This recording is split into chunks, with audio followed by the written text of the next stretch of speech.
Well, as I mentioned going into that break, the Climate 200 Independent, running in the seat of Wentworth ex-fashion executive Allegra Spender, has come out with an eye-catching new plan to reduce vehicle emissions. She wants to ban the sale of new petrol and diesel cars by 2035, so none allowed anywhere, and make it mandatory to install EV charging stations in all new apartment buildings. But all credit to her, she's not letting the environment get in the way of a good time. She's promised residents of Australia's richest electorate that she won't demand they hand in their Range Rovers in the name of cutting carbon. Let's bring in my panel from Melbourne, Director of Policy at the IPA, Gideon Rosner, and from Sydney Sky News host Joe Hildebrand.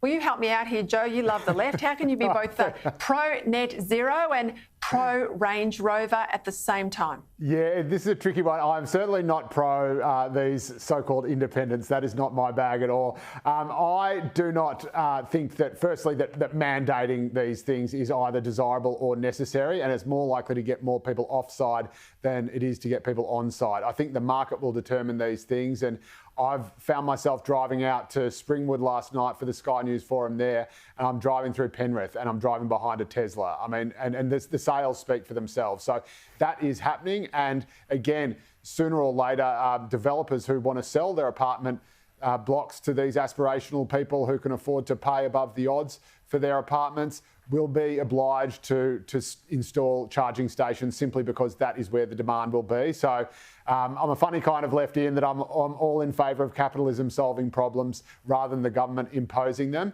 But in terms of, again, with these so-called climate independents, I don't understand why they keep forcing other people to drive cars that they themselves do not. Allegra Spender, I think, has a hybrid car as a runabout during the week and then a petrol-powered weekender. I don't know who has a weekender car anyway.